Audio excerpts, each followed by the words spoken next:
Oh, hey, Nick. Hello, Tice. Welcome, ladies and gentlemen, to episode 128. 128. Nick Tyson Videotape. We're back to normal, Tice. Back to your regularly scheduled program. This is it, regularly scheduled programming. We're back. We've had a busy start of the year. We've had lots of things to talk about. And it's all over. And We're that's done. all over. And We're at the end of it, watch Parasite. That's pretty much, the takeaway from the last month. Yeah. But we're back talking about just our regular, good old-fashioned one movie per episode, as well as some other Yay. nonsense. And today, to kick off 2020. To kick off 2020, we're going back. We're going back to 1993's We are. Demolition Man. That's it. We felt bad. Demolition Man. We felt bad for our boy Sly Stallone. We did. We haven't given him tribute since like episode 5. Yeah, Was it 5? I think Is it so. 5? Look, there might be another one in there that we're completely forgetting Sure. about, but I am Say under the 5, impression 6. that since Cobra, Cobra. episode 5, Yeah. which is actually a favourite episode of mine, I really enjoy that. Do you like that, conversation. dude? Yeah, we have a good laugh. It's our only morning episode. I know that much. Oh, did we do it very early in the morning? Early Did in we? the morning. Yeah. Because the only time we could squeeze it in. Well, that's it, man. Podcasters got a podcast. Got a podcast. And yeah, so we're back with another Sly Stallone episode to talk about Demolition Man.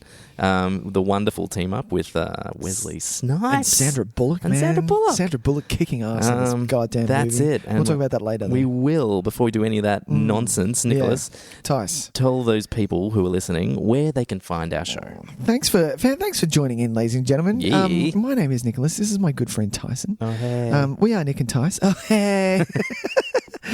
We do a podcast and you can listen to it, well, where you're listening to it, but as you're listening to it, we'd love for you to like, subscribe, rate, review, share, do all of those things.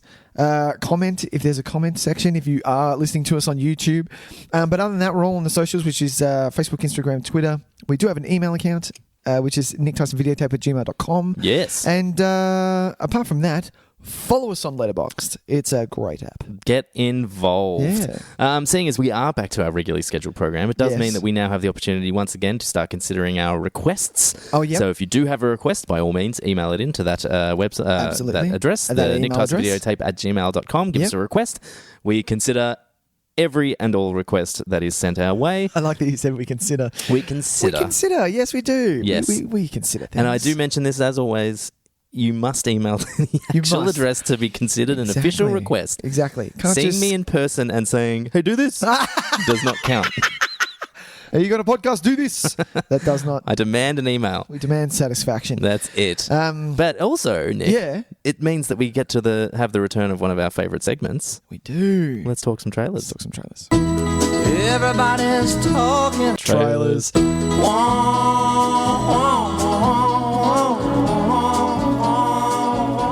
Now, Tyson, we haven't talked to trailers for quite a while. No. Because there's literally been fuck all. Yeah, well, look, there were quite a few over summer, and we've missed them. We've kind of missed the boat on them. Yeah. We could talk about them, but I feel like we covered a lot as well We in our did. preview episode of 2020. We did. If we had seen a trailer, we kind of mentioned it in passing. So there's probably not anything from there that we're greatly missing out on. Not If there huge. is, Yeah. let us know, of course, and we'll happily talk about it.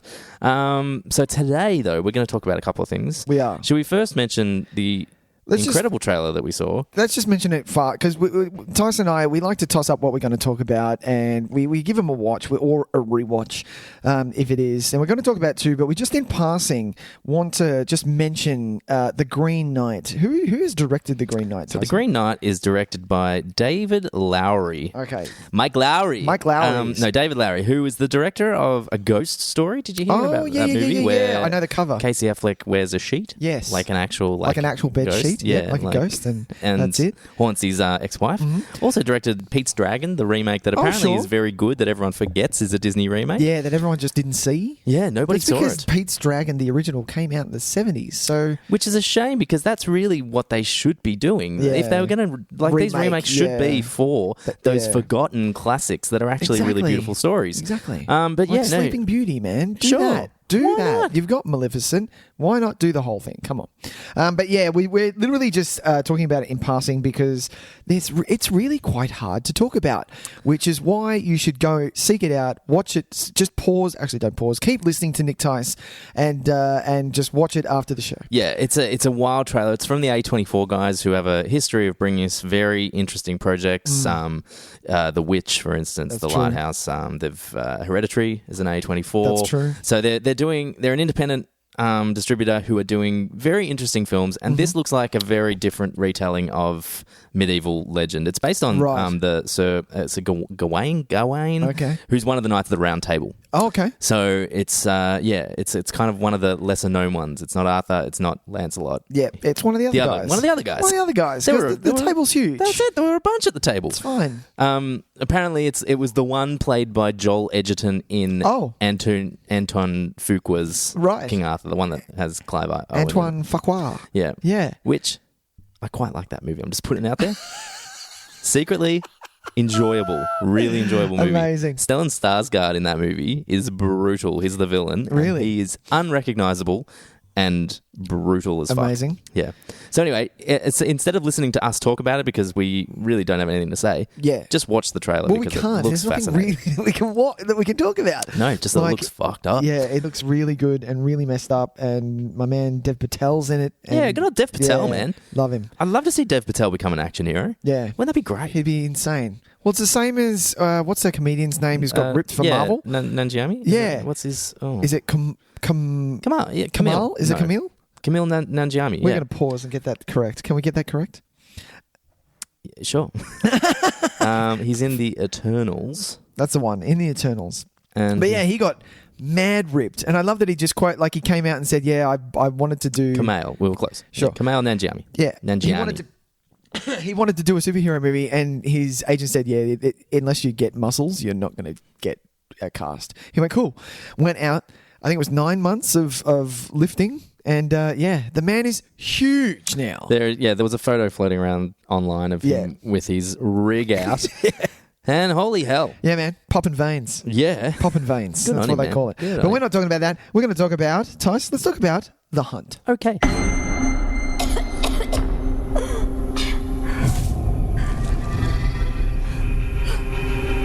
Hello? Hey! What is happening? What is all of this? Did you see that article? Every year, these liberal elites kidnap a bunch of normal folks like us and hunt us for sport. The last I heard, free speech still exists. Don't First Amendment me. It wasn't real. Everybody get out of here! We were joking. There's been a killing spree. You gotta come here right now. You actually believed we were hunting human beings for sport. But you are. We have an opportunity here to teach these people. These are not real people. They're actors. I'm playing an Arab refugee, but I identify as white. I think that's problematic too, in some way. You wanted it to be real, so you decided it was.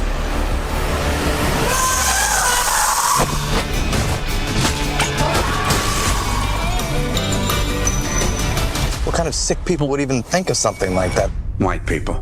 We're the worst.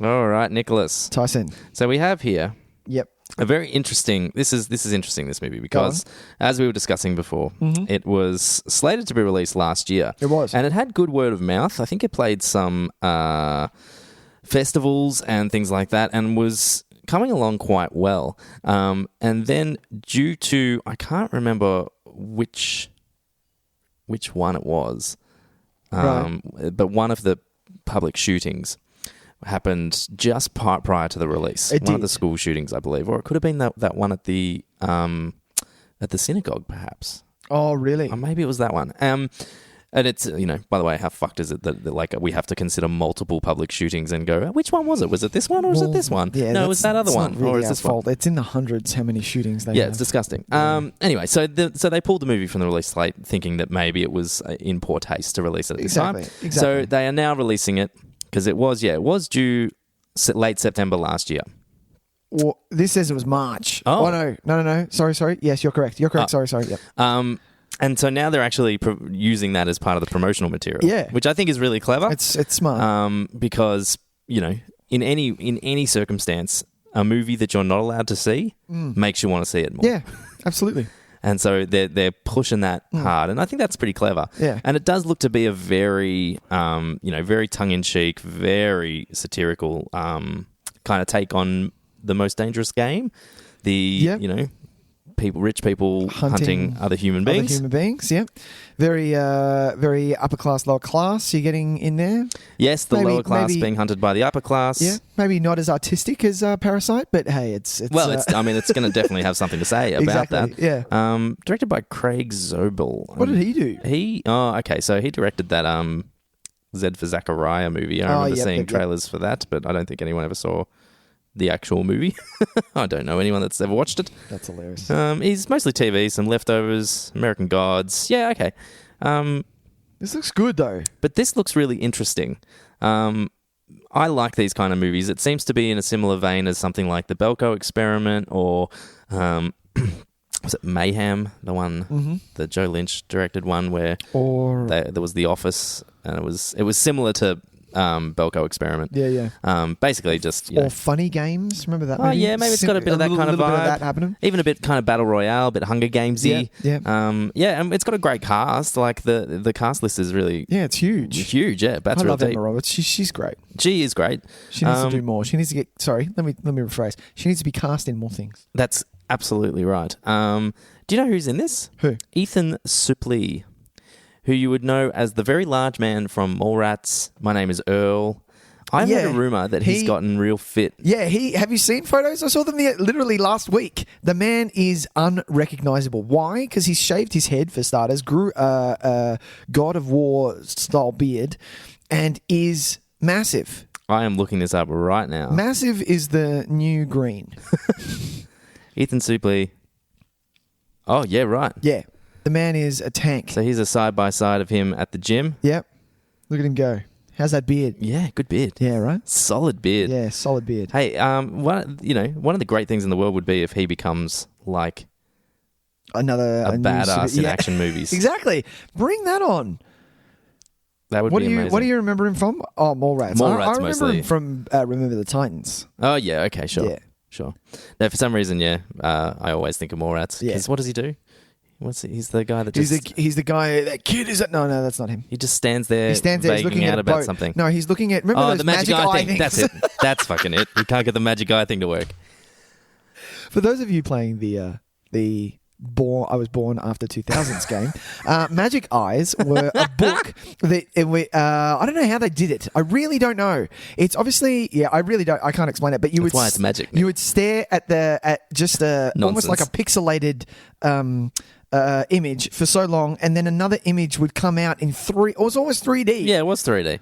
I remember I used to squint really hard and almost hurt my eyes. Me too. And then relax and it would come. So in my lifetime, only one has ever worked for me. Are you serious? Yep. And it was one that a friend of mine had and a poster in his wall when I was like 13. Sure. He was a mate who lived around the corner. Uh-huh. And he had a poster on his wall. That was the only one that has ever worked for me. I would stare at those things. I can't even remember anymore. I think it was a boat or something. A boat? Yeah. That's lame. But I'd pick up those books and I'd stare at them for ages? For ages and ages. And I'd hear everyone give their, you need to relax, you need to go cross-eyed, you need to like... Oh, cross-eyed. That was another one that worked. Let your focus go away. Yeah. Now, here's the thing. I have a lazy eye, right? Do you? I do. I've never noticed your lazy eye. Well, you might now that I've told you. Because it's deceptive. It's my left one is a little slow to the pickup. And if I look in certain directions, my left eye just fucking goes off on its own tangent, right? It's pretty wild. Jesus. Anyway, okay. So that's fun. That's my party trick. Is a fucking pirate. And I always thought that was part of it. That because I have a lazy eye. Sure. That it doesn't. It has lag. Your eye has lag. It has lag, basically. Right. Exactly. But because maybe my eyes aren't ever exactly in line with each other, so something like that. So maybe that's why it doesn't really work. I think that might be it. Yeah. I'm going to search out Magic Eye after this episode. And I wonder if they're like still a thing. Yeah, can you look them up on your Do you phone? reckon they're like you reckon collector's you can look item? them up on your phone? No, they're not a collector's item. They're definitely not a I'm fucking in a real collector's item mode at the moment. God. I'm looking up value of all the old shit I have in my house. And I'm like, I wonder if this is worth anything. No? $2? Okay, Is it because of that guy with that watch? Did you see that old guy? I love that we're going off on a tangent here. I love this. Is why we do a podcast. The guy brought in an old. It was like a Swatch or something that he'd bought in the 70s. Right. Got it on Antiques Roadshow or something. Sure. And they gave him the price. I think it was like it wasn't even that big. It was like It was like 700,000 or something like that. Sorry, wasn't even that big. In comparison to what they come up to when someone brings in like a small little piece of china and they go home with $1 million. No, he came in with that, and when he heard it, he literally fainted. Live television just passed out because it was so much. I mean, I'd just pass away if someone said, "Oh, that bullshit you had in your drawer is worth piece of weird 700,000." Thing that you use as a door stopper. Yeah, exactly. Yeah, that's worth quite a bit of money. Could you imagine, dude? I'm telling you, raid houses. No, I'm kidding. Don't do that. Don't do that. Anyway, what are we talking about? This movie, The Hunt. Looks good. Looks good. Looks good. Good cast. A little bit of a controversial topic, which is great. Yes. I like people having to think. Yep. I hope it gets out to the masses. Hopefully, those of you who are listening in the US who own firearms. Maybe it does. Turn it in. Or maybe just move to Australia. We got tons of room. It's fun here. Yeah, we got tons of room. I mean, the whole place is on fire. But aside from that, look, it's a bit charred. It's pretty at the moment. Look, it's charred, and you may not. Well, it was on fire last week. It's flooding today. Exactly. So, you may not see a koala for a while, but yeah, the koalas. It's all right. They'll come back. Hopefully. Little champs. The Hunt. The Hunt. Tyson, what was our next trailer? That was fucking cold. We covered that extensively. We did. So Nick, the next trailer we're going to talk about is specifically because oh shit, we have a relationship with this film series. We have now. We have now. And so we are excited. We are compelled to see it. We are compelled. That is an excellent choice of because words. we have, and the franchise that Tyson is talking about is the Saw franchise. So if you were to rewind back to not last it was Halloween 2018. Exactly. Tyson myself ranked all 7. Sorry, because this is the 8th. No. We did 8. Oh, really? We did 8. Jigsaw was 8. Oh, because they've already rebooted this fucking thing. They've rebooted this thing, and now we're getting Spiral, Book of Saw. What do you got there? Oh, it's just my wife, Emma. This is my son, Charlie. Enjoy it while it lasts. While it lasts. Nothing happier than the wife of a new detective. Emma's cool, man. She's different. You don't know my wife. You can give a woman 600 Tuesdays. It ain't worth 3 Saturday nights. How much money you got? A lot. How many problems you got? A lot. How many people that doubted you? A lot. All available units, officer down. Pray that you flop. Detective Banks en route.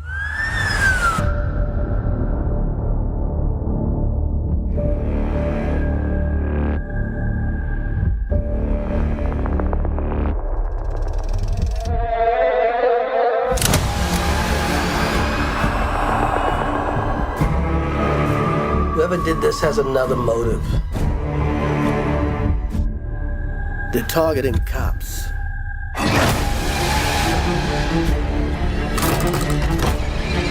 This shit's gonna go sideways fast. Someone's out there pulling all the strings.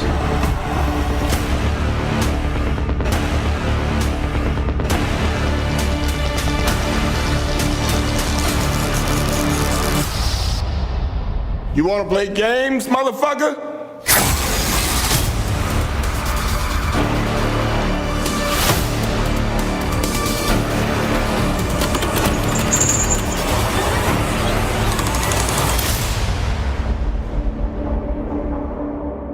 Yes. Could have said that a bit better. No, that's okay. Was it right? I understood. Okay. I feel like my narration was a bit off. A bit off? Yeah. I watched this because we have watched 8 Saw films, Tyson. My favourite. In very close succession. Exactly. We were punching out Saws. I was having it because I left it real late. And so I was like, I was up at 6 a.m. chucking on a Saw movie. 6 a.m. punching going to bed Saws. at 2 a.m. Going, fuck me. Yeah, not trying me. to watch 4 Saw movies in a day. I was back to back, and every night it was another Saw movie. Oh god, I play a game. I fucked it up. I did it so badly, and I got to a point where I was I was losing my mind. My favourite fact was the fact that you took no notes, and you're like, "Oh, Nick, you better have written notes." Because I took nothing. Didn't even bring myself to get a pad and paper out. I made sure all the notes, all the games. The reason we're talking about this, ladies and gentlemen, so if you want to listen to Tyson myself, it's a great episode. Talk about those. I'm going to listen to it again because I need to know my favourite. What was did we rank our favourite puzzle out of favourite? What What do you call it? Puzzle game, whatever. I think we rated our favorite deaths of every every movie of every movie. Our favorite overall, trap. Yeah. I don't know if we did an overall Yeah. one, but I think if it was going to be one, it would be Pigs. the pigs. Yeah. Pigs from number 3. Pigs from number 3. The best one. Because that was fucking. That was absolutely the best one. I like watching number mate. 3 again just for that. Spiral. I think we might have even voted number 3 as our favorite. Oh, really? Or at least our second favorite. It was up there. It was 3 and 3, 1, and I didn't mind Jigsaw. Anyway, Spiral, Book of Saw, Tyson, has Chris Rock in it. Chris Rock is producing this sucker, which it said very boldly at the start. And this is kind of, it's interesting, Tys. It really is. This is a different, well, I say that, hopefully it is a bit different than normal, but this is a little bit of a different take on Saw. Because well, maybe. We say that, I guess we but don't know. Yeah, that's the thing. We don't know. We felt the same way. Remember when Jigsaw was coming out? We all thought, okay, it's going to be something new. It's going to be something fresh. We've got these directors that I'm quite a fan of. The Sprague brothers. Yep. And it's like, okay, let's see what they can do. And he's got. It was a pretty much just another Saw movie. What the hell, man? So now we're kind of like, now we've got Chris Rock executive producing. Yeah. And starring. So he obviously has some, I don't know what has drawn him to this project. This is so strange. Right? It's really odd casting as well because he plays a cop who's kind of, I guess, solving the murders of whatever's happening. I'm not sure I buy Chris Rock as a grizzled cop. Yeah, neither do I. I buy him as like the slick new cop in Lethal Weapon 4. Yes, correct. 100% correct. That's exactly how I see it. But yeah, so, more power to him. I hope he does well. Hey. But we got Samuel L. Jackson. We got That's Sam pretty Jackson exciting. in this Sam thing. Jackson in a Saw movie. Yep, that's badass. So the director is Darren Lynn Bousman, who's done 2, 3, and 4 Yep. Saws. And So now, obviously, the best one. he knows. No, we like 3. We shouldn't say we like 3. We did like 3. 3's not bad. But he's come back for Spiral, and yeah. Let's see what happens. Look, the trailer looks good. Look, but of course it looks good because we get excited. Even though a lot of those movies are garbage, there's something about Saw, the universe of Saw, the character of Jigsaw, that we just we get a bit excited about. He's the closest thing we have to a bloody Freddy Krueger nowadays, or exactly. Jason Voorhees in our generation. Yeah, because the first one came out in what 2003 ish, 2002, 2003. Yeah. So that was right bang on. Oh, no, 2004, I think it was. Right. Yeah, anyway. So that was we were early 20s. Yeah. So we wanted something, man. We were the prime audience for that. And we went all the way through. Although, having said that, I hadn't seen most of them until we did the No, watch neither have I. I tried one time. I literally did. I really did. We probably talked about this. And I stopped at 4. I stopped at halfway through 3. No. I love the pigs. I didn't even make it to the pigs in my first watch. Oh, really? Yeah. Oh, pigs were good. That would have hung on. The pigs got me through to episode 8. Just thinking about that and being because you're something's got to top the pigs. Do you know what I mean? Something's got to top the pigs. 3, there's 8 of these suckers. Come on. 5, couldn't tell you what happened. No, 5 and 6. Literally couldn't tell you what happened. Pretty sure they intertwine within each other and you have no and idea what's going on. 4, 5, and 6 completely because that's when Costas Mandalore. Oh, Costas Mandalore. Yes. What a champion. So Tobin Bell? Yeah. He is not listed in the credits. Cast of the new film. Well, he's been dead since Saw 3? 2. Saw 2? Or Saw 3, did he actually finally die? It was 4 that he died. Oh, okay. They kept him alive, remember? Okay. And he was like a comeback, and they were like, oh shit, he's alive! And at the end of that, he died. Sure. And she kept, chick from Becca kept Shawnee. I forget. Yeah. But I remember they wanted her... Chick from Becca. How good is Becca? Yeah, Becca's alright. No, I'm kidding. I just like to throw randoms. Yeah, I remember watching the making of Saw, and they wanted her so badly. They were like, we're never going to get her, so let's just, let's give it a shot. What, Chick from Becca? Chick from Becca. And she went, fuck yeah, I'll do it. I like that. That's great. That's, shooting for the stars. Hey, man. Let's get the Chick from Becca. Let's get the... What is her name again? It's Shawnee. It's going to ruin Shawnee you, isn't it? something. I knew it. God I knew it's damn going to ruin you. My man Tice normally knows it all. He didn't know this one. Saw 4? Saw.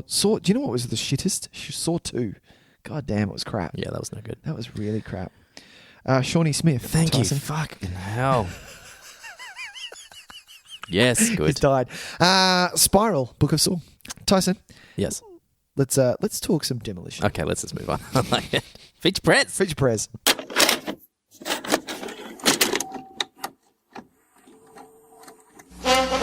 And now for our feature presentation.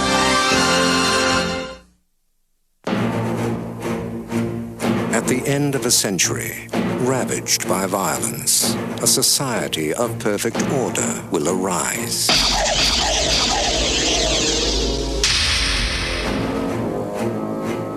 Criminals will be frozen and reprogrammed in cryogenic prisons. The prisoners are ice cubes. Their criminal instincts are being reprogrammed as they sleep.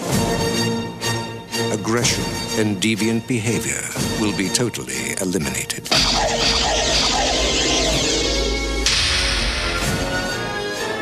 He's a criminal the likes of which you have never seen. In a bad time, he was the worst. I'm gonna love running this place. But in the year 2032, This morning, Simon Phoenix escaped from this cryo facility. We are, quite frankly, not equipped to deal with the situation. amidst a world of peace and calm, We're police officers. We're not trained for this kind of violence. How was the fiendish Simon Phoenix apprehended back in the 20th? In the end, it took just one man, John Spartan. You mean the Demolition Man?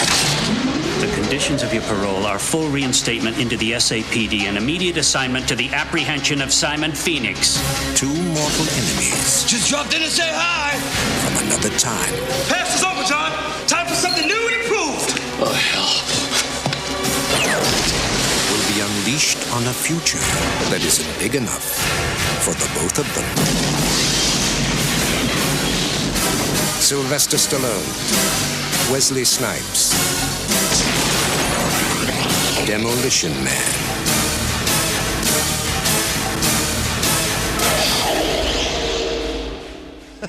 You're right.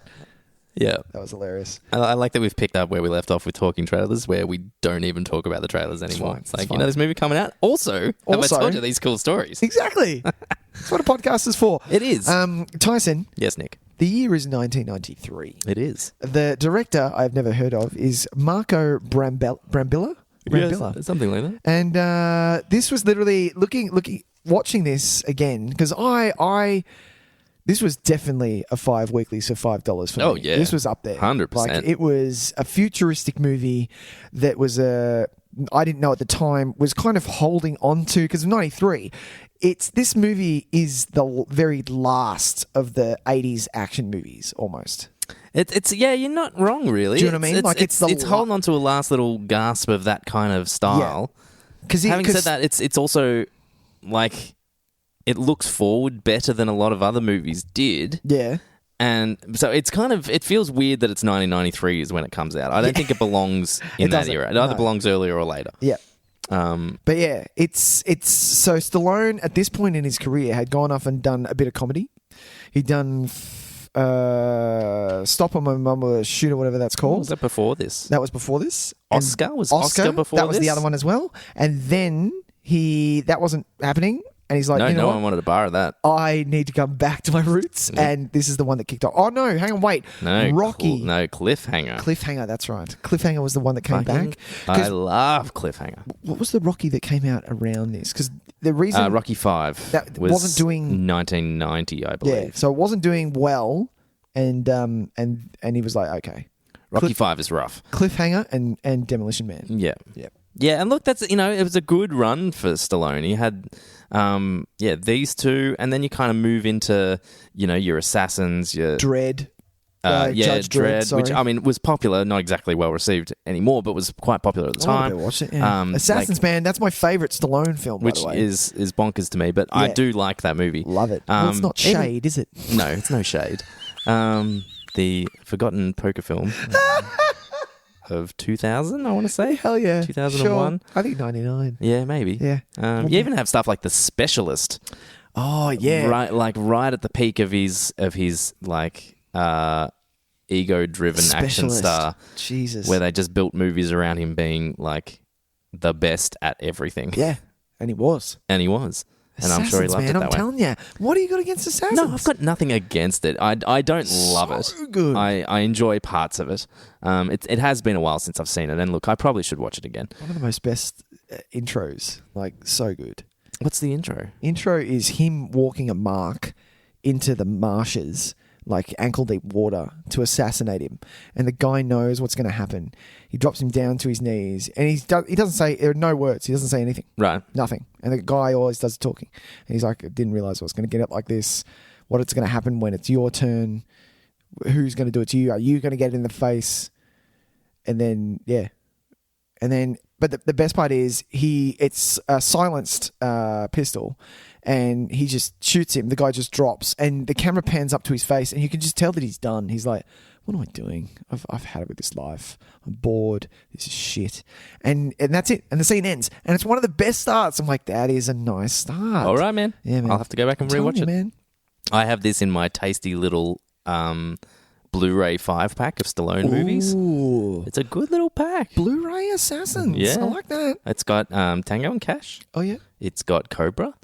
It's got Demolition Man. Nice. It's got Assassins. And it's got The Specialist. Wow, okay. Not a bad little I feel pack. like The Specialist was a bit of a... Oh, it's no good. Yeah. It's I was garbage. gonna say, it was a bit of a sign of a cashing in on Assassins, and Assassins wasn't that good to cash in on. It's 96 or 97, and it feels exactly like it. It's like one of those slick draw the action cover for you. thrillers. I could draw it. Oh, yeah. From memory. Yeah, absolutely. We saw that fucking video all the time. Yeah. Do you know why? Because nobody rented it. Because no one rented it, It exactly. just sat on the shelf staring at us all day long. Assassins. Specialist. Don't know what that is. Yeah, pass. But yeah, so I'm with you. I was a huge fan of this. This is probably the Stallone movie from that era I've seen the most, I think. It was the one that stuck out the most for me because I think, when you're a bit younger, it's like, it's got a bit of everything. It's the future stuff. Exactly. That's what I was drawn to, though. I was drawn to the future stuff. And I was a big fan of... White Man Can't Jump. So it was Wesley Snipes is what drew me to this as well. Well, and that's it. Man. Like, we love Wesley Snipes. Even like... Prime Snipes. The fact that it uses swear words as like a plot device, so you get to hear some really fantastic swearing. Yeah. And even like as a kid... You obviously get kind of, it feels a bit kind of, ooh, because of the weird sex scene where it's all like space helmets. And so you as a kid are like, whoa, is it actually going to be like that one day? Like, oh my God, not even going to touch and we're just going to see titties. Yeah, pretty much. It's called exactly. the internet. And the idea of walking into a room and saying lights is like the most overwhelming thing in the world. You just, as a kid, you're like, that is the fucking coolest thing it really is. in the world. And now, so I wrote we down. can do that now, can't yeah, we? we can actually. Yeah, it's called either Google Home or any of those kind of things. The HomePod with Apple or whatever. But yeah, the things that we had, I wrote them down now. So them ringing people on that's FaceTime. Oh yeah, we got FaceTime. We got FaceTime. Yep. She drew up like a. It would have been insane back then, but we had it pretty quickly, GPS. So the fact that she went into the computer, went boom, and there he is on the he's in the car, and there he is. I'm like, there you go, GPS. We didn't have that. Yeah. It's still in its early stages, but we do have Tesla self-drive. Oh yes, there you go. We do have that. Very good. What was the one that you just mentioned? I don't know. Oh, lights coming in the house. Lights, yeah. Lights in the house. No, I've changed it. No, I've changed it. Illuminate. Yes, very good. That was, I think, about it. We all wear kimonos all the time. Definitely kimonos. Yep. We do have a Schwarzenegger library. Love it. And we frequently eat at Taco Bell. He did run. He didn't run for president, but he was governor. Yes. So yeah, that's a bit of a futuristic tick. Yeah. Yeah, that's about it though. I think this movie is very. It's very clever. This movie, more clever than I think we give it credit for. Yeah. Yeah. Yeah. Because I think maybe I watched it too tight, but yeah. I think it's in a similar vein to. It's not as good, and it doesn't do it as well, but it's doing similar things than what RoboCop's doing. Oh, okay. And I think it's it would be very easily dismissed as kind of just a trashy action romp.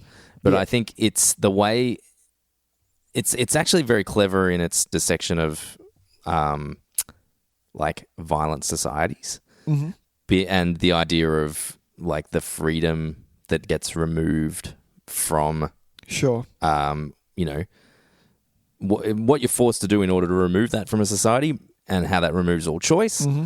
And obviously Dennis Leary's big rant down in the sewers kind of sums this up in the only way, a way only Dennis Leary can. He literally ad-libbed that, I reckon. Yeah, and I'm expecting bloody arsehole to start playing in the background because it's the same thing.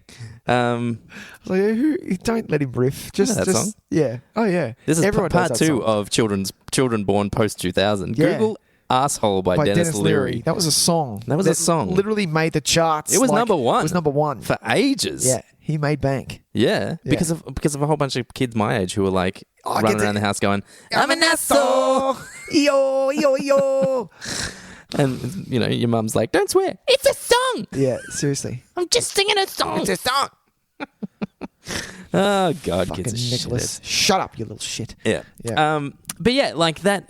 I really enjoyed this whole because you can watch it in two ways. It's kind of like RoboCop. You can watch it as just the funnest, most violent, like future cop movie that is floating around. Yeah. And people's heads explode and all kinds of crazy stuff. And When you can are have a good heads time. exploding? When that guy gets hit by the car and he's all acid. Oh, you're talking about RoboCop. Yeah. Oh, right. And similar to this, you can watch this as a dumb action movie, or then you can actually think about the social commentary and be like, yeah, okay, this is smarter than maybe we gave it credit for. Sure. Okay. Which I really appreciate because I watched it this way, obviously because we were going to talk about it. I was like, yeah, let's kind of see how deep we go with it. Yeah. And I found it like quite insightful in a lot of ways. I think even like we're taking the piss out of it, but the sex scene is a really good example of the like diluting of human qualities in order to further the race. Getting rid of disease. Yeah, it's like it actually raises a good point. It's like, okay, so let's say we got rid of all physical contact. Yeah, highly likely disease. We would gone. remove all disease. Yeah. Or like, airborne ones would still obviously be around, but all sexually transmitted diseases, gone. Yeah. AIDS, epidemic, over. Yeah. All that kind of stuff. Yeah. So, but you don't get to touch another human being. Yeah. So what, is it worth it? What are you going to go? Yeah. Exactly. Like, yes, we don't eat salt. We don't drink alcohol. We don't smoke. Yeah. But you know what? Sometimes I want to put some salt on my food, have a bloody Scotch and Coke, and smoke a ciggy. Yeah. And I find great joy in that. Yes, it might be better for me not to.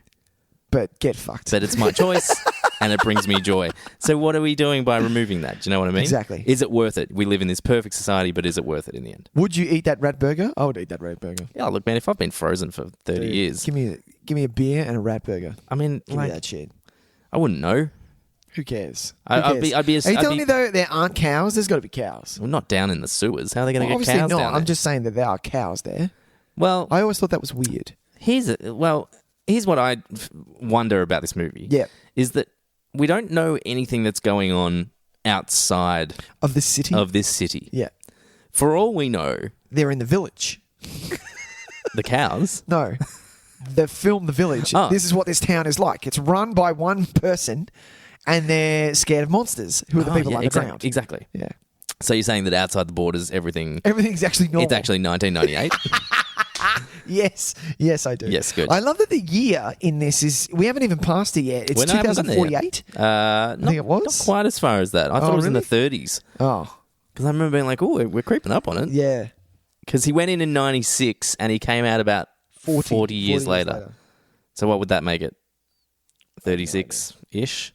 So I think this is one of those situations where when we get to that year, I think we're going to be pretty close. You think really to this? Not like not like the rules of society, but I think that some of the things that are the norm are going to be the norm. I think it's going to be I think we'll have because like you said, we're really close to having self-driving cars, and I love the fact that it's not like a Johnny Cab where it's a weird robot thing that drives the car for you. Johnny Cab.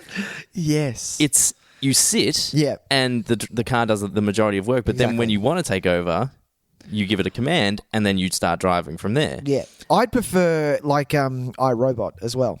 Oh God, I haven't seen that movie forever. I'd prefer Time Cop. I prefer no steering wheel. You get in, home, or say where you're going. Oh, yeah. And you literally don't have to look at anything if you don't want to. You can literally just pass out if you want to. Sure. Yeah, I'd prefer that. But yeah, iRobot, man, because he had the give me the wheel, self-drive type thing. Sure. He had that as well. Yeah. Yeah. So maybe that's like an Asimov thing. Yeah. And I remember when watching this when I was a kid, these cars, I thought that was so futuristic, man. I thought they were better than Back to the Future 2. I was all over it. Now I look at it, I'm like, they are bad. Yeah, they're ugly cars. They cars. look bad. They look horrible. Yeah. Yeah. Yeah, look, I mean, the design is all pretty cold and sterile, but I think that's part of it. Yeah, it is. Even it's though the design of it. Yeah. And they're not super, like, I don't know, maybe that's kind of not too far off where architecture is going to be. Which is why all cars right now look very, very, very similar. Yes. And if you're in Australia, you get 3 colours. White, black, or red. That's it. Or silver. There are no other coloured cars on the road. You might get a dark blue. Yeah, it was... There used to be a lot more variation. There really was. And we're literally slowly morphing into every car looking like an electric razor. Like, that's all they Do you know what still gets a run? That champagne colour. Oh, yes. That kind of silvery, goldy. And I look at it and go, what were you thinking? Yeah. Were you trying to be different? Well, you champion. Go you. It's like my rose gold MacBook. Get that Tarago. Yeah, man, I love that you Everyone's picked the like, rose gold. Rose gold. Rose gold does? Yeah. Like, why not? Yeah, why not, man? Everyone goes space grey. Nah. Pass on the space grey. Exactly. Very good. So, yes, future stuff. Very good. There's a lot of fun stuff in this movie, though, too. There is a lot of fun stuff. I mean, we talk seriously about some things, but fuck that. Let's talk about some fun stuff. Can I start? Of course you can. Why does... And this happens a lot. This happens in Assassins. Stallone... Arnold Schwarzenegger has a catchphrase. I'll be back. Stallone's catchphrase is him running and yelling as something's blowing up behind him. Sure. He does that a lot. Am I wrong? I He did it twice in actively this one. thought about it, but you're probably right. He literally does it all the time. And he yells all the time. He's got a great yell. That's probably why. Yell. He does. And a great mouth for it. Well, Yeah, because his mouth does that weird kind of thing. Yeah, it's all perfect. Mr. I am the law. And that's how you get a good Schwarzenegger impersonation, is by putting your mouth slightly to the side. Stallone impersonation. What did I say? Schwarzenegger. Oh, yeah, no, that's wrong. Schwarzenegger's a whole different thing. You just have to say it's not a tumor to get Stallone. That's it. To get Schwarzenegger's. We're all over the shop. It's not our fault. It's the first time back. Yeah, weird yell. It's his calling card. Do you know what I noticed? He says a lot. This happens a lot in this movie, and it's not just him. But there are, multiple times through this movie, somebody goes to shoot somebody else. Sure. And the person being shot at gives a verbal reaction. Yeah. So someone pulls out a gun, and it flashes them, and it's like a shit, and run. Or, oh no, run. Yeah. Yeah. That happens a lot. That happens quite a bit. Yeah, I noticed that as well. And it got unnecessary at times. It was like every time, because I'm not sure if it was always meant to be like a laugh. Like, this movie is funny. It is deliberately funny, but sometimes it's decent. Like, I think the action's great. Yeah. I think there's some really clever action scenes. I really like the one in the museum. Yeah. The Hall of Violence. Which is where fantastic. all the guns are. Yeah. Beautiful. I mean, tell me you wouldn't go visit that. Please. I fucking love it. This is just a city street. But that's what I mean. I'm like, that is hilarious. Would they really look at that? Why would they look at that? Yeah. But I thought that was really clever because it gives them an opportunity, their first big standoff. Yeah. To go back. It goes back to a time that they're familiar with. So it feels really familiar to them. They're just fucking beating each other up on the street again. Exactly. And hats off to these stunt doubles, man. They're Wesley good Snipes stunt doubles. Stunt double takes a beating. Like, he bounces off the car and lands on his head in the water. Yeah. That was a nice slide, man. You earned your paycheck. Wesley Snipes kicks serious ass. He's always good. Yeah. And you knew he was good. And from this, you could tell that he had done some form of martial arts. And how far away was Blade from this to that? So Blade was 98, so Blade was 98, 5 years. Right. Because he keeps it up. Well, he's a legit trained martial artist. So, you can see that he's not fucking around. Yeah. Like, Stallone can hold himself in a Absolutely. choreographed You're not going movie to take a fight. punch from Stallone. He looks quite good, and but there's something about watching Wesley Snipes do his thing. Like, he's got such control of his body that it looks fantastic when he does these scenes. Because the stunt guys, and it's good because the camera pulls back and shows what he can do, and these stunt guys, they do their job, and it makes him look badass. Yeah. There were so many little things in this movie that while I was watching it, I was like, well, what just happened? That didn't make sense. What's going on there? Like, when he was in... I'll just drop these in. Sure. when he's in the helicopter at the start, which the start, by the way, what a great action sequence of the bus wonderful. and all that stuff. Yeah. I remember that start so That explosion was that real? is next level. Was that real? Or I was that don't a model? know. I don't know. It looked real to me. It looked like they blew up a building. Because I was like... It's a big fucking explosion. Yeah. So if they must have got some serious permits. I think it was a model. It could have been. Because when they went back...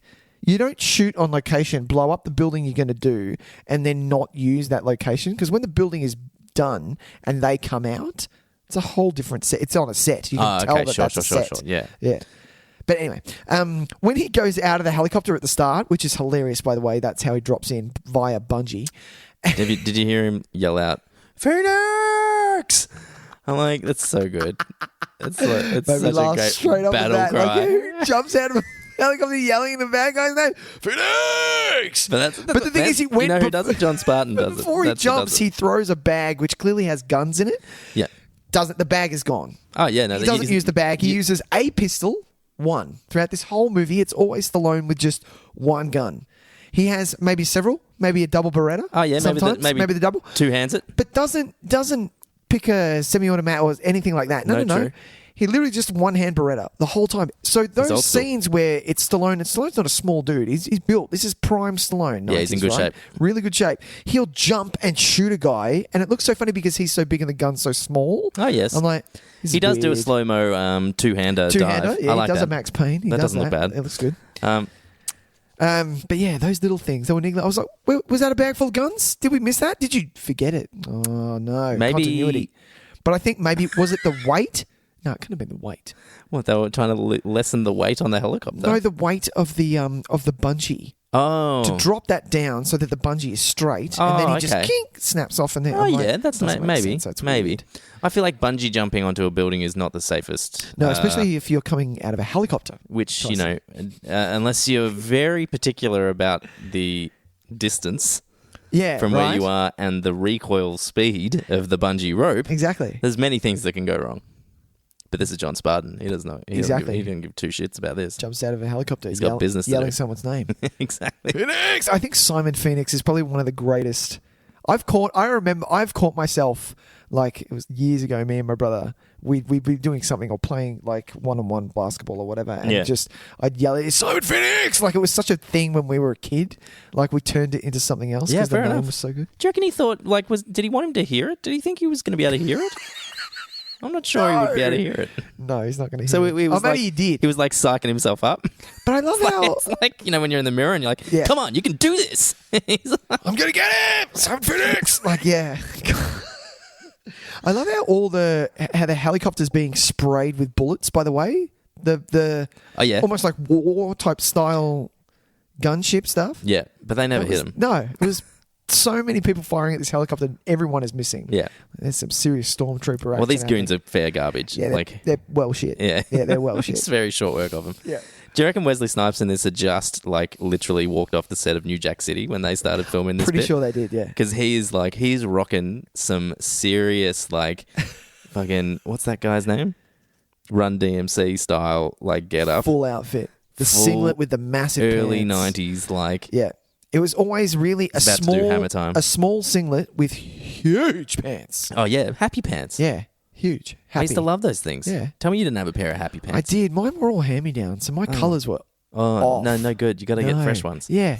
I had shit ones. I had a couple of good pair of happy pants. Did you? Yeah. I didn't. For those of you playing the Born for Thor 2000s game. Volume 3 for today. Volume 3 for today. We're going to be continuing. Please look up Happy Pants by not Run DMC. MC Hammer is what you want to look up. The song is called... I'd say it's actually funny. The song was called You Can't Touch This. Can't Touch This. I think the better thing to do would be to look up awkward white families wearing happy pants in in Big W catalogs. I think that's when you're going to get the most joy. Jesus, you really are, because when you look at MC Hammer's pants, they were designer. Oh man, he pulls it off. He did it for dancing. They were larger than normal. They had a functional purpose. They had a functional purpose. They didn't. Where we wore them because we didn't know any better. You need that and we space. were just idiots, and the 90s was shit. I don't know, man. Oh, God. I'm not convinced. Happy pants. Yeah, man. Come on. Yeah, I need him for dancing, guys. Yes, functional purpose. That's what watch can I say? Watch that film clip again and imagine him in skinny pants, and I'm telling you, no, he's not pulling off those moves. No one's pulling off those moves in fucking spray-on jeans. Jeez, that's real funny. You kidding me? All right. I like that. Do you know that there was a funny line about Wesley Snipes gives a line about I'd forget my head if it wasn't screwed on. Yeah, that was weird. And Stallone says, I'll keep that in mind. And he kicks his head off. And then at the end, he kicks his fucking head off. And I'm like, nice throwback without having to call attention to it either. It's for the repeat viewers. It's a little nudge for the repeat viewers. Repeat viewers. I like it. No one's repeat viewing this. I say that as I watch this a bazillion times. I was about to say, excuse me. A bazillion Nobody times. repeat viewers? I've seen this multiple times. I could. There was still parts of this that I knew verbatim. Oh, yeah, Excuse absolutely. me, sir. What is your boggle? My boggle? How much do you weigh? I do like all the language that they use It for was each other. good. It's because it gives us a bit of humor. Like Stallone is really, I find his sense of humor in this really great. Yeah. He's in a different mode. You know when you watch like He's come off the back of 2 comedies, so he has a little bit of that going for him. Yeah, I but reckon. when you watch his actual comedies, it feels really stiff It's weird, and yeah. kind of and awkward to him. It doesn't feel natural to him at all. Whereas in this, he's actually handling the comedy quite well, and it feels natural. Like his reactions to stuff. Yeah. Like he plays the fish out of water a lot better than I thought he would, because He does. He you know plays well. if you watch fucking. Actually, I don't mind Oscar. I'll be honest. Oscar's se- like an I old haven't- school open I door haven't seen fast, it. I man. haven't It's seen like it. people coming in, coming out. It's great. I just remember the cover because he was like full suited. And Yeah, and he's got that weird. goofy look on his face. Yeah. But something like Stop or My Mum Will Shoot Yeah. is uncomfortable to watch. Yeah. He's just not handling it at all. He doesn't have any of the charm of Schwarzenegger in his comedy phase. No, man. Twins and Kindergarten Cop. Oh, mate. Please. No question. But yeah, in this, I find him really natural. Yeah, like his reactions to everything. Like when Sandra Bullock and Benjamin Bratt In the car. like are singing along to Armored Hot Hot Dogs. Dogs. Which is I know that song better, I think, because of The Simpsons, where really? they do a full musical number of it at one point. But yeah, him pulling that off and reacting to them. He doesn't like. It's not like he doesn't oversell it. No, is he's what not it is. overselling it. Yeah. He's just kind of rolling his eyes, and it's like, oh god, Yeah, this someone put is it back in the embarrassing. fridge. Shit. Yeah, and like the knitting stuff, he's like, oh, all I need is a needle and thread. Did I actually just say that? Are you kidding me? Yeah. Like he responds that really well. Yeah. I actually think this might be one of them. Like not because Stallone does some exceptionally strong acting in movies. Yeah. This is where I think he might be better than Schwarzenegger. I think he's better in like this is where he is better than Schwarzenegger is in his serious acting chops. I think Stallone is a more versatile actor than Schwarzenegger. I think Schwarzenegger is a better action movie star. Sure. For sure. But I can't see serious. What's a serious Schwarzenegger? Like Maggie and maybe End of Days. Like that's the only one that can pull off. Yeah. Because the start of End of Days the acting chops was really good. But he's not like he's not like even Assassins. Like he was. I'm going to bring it back to Assassins as much as I can. Well, I mean, this is the problem. You haven't seen them, but First Blood, Rocky, Copland, like Stallone, Creed. Stallone is can be a legit actor. Sure. Actor. Like Driven. Yes. Driven. The Get Carter remake. Oh, I actually own that for some reason. Really? Someone gave that to me. That is on my shelf. Yeah, no one buys that sitting by behind themselves. me. No. I have seen it, but yeah, someone gave me that and the remake of Shaft for some reason. I think it was a relative. I was like, Stupid cheers. relatives. Yeah. Oh, thanks. They're like, yeah, Awesome. you like remakes? I was like, do I? Do I? Clearly, I do now. Yeah, apparently. Yeah. I guess I do. Yeah. Cool. But yeah, so I'm digging Stallone in this.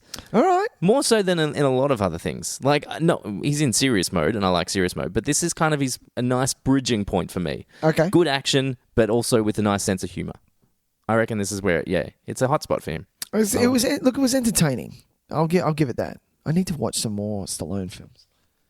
You really do. One thing that was quite weird, Yes. and I still couldn't put my money on it. I was like, I never really thought about the title. They use the word Demolition Man so much. Oh, in this yes. movie. I thought They're making you remember it. exactly. Why are you doing that? He's not as if he's not like There are other movies where the lead is really smashing some shit up, like really taking it to the town or whatever. Yeah. Like things like that. Most of the stuff that comes to mind is like Lethal Weapon, where they really don't give a shit and they like car chases are smashing through everything. Yeah. Whereas this, I'm like, yeah, sure, he's demolitioning, like he's wrecking some stuff, but he's not that bad. You just have to keep saying it. Well, the problem is because we only heard about it. We don't get to see it. So we get that little news footage, which which is a really good laugh for me. When you destroyed a whole building when the ransom was only $50,000, and she's like, "Fuck you, lady." And he goes, "Good answer." So I guess we don't get to experience just how much.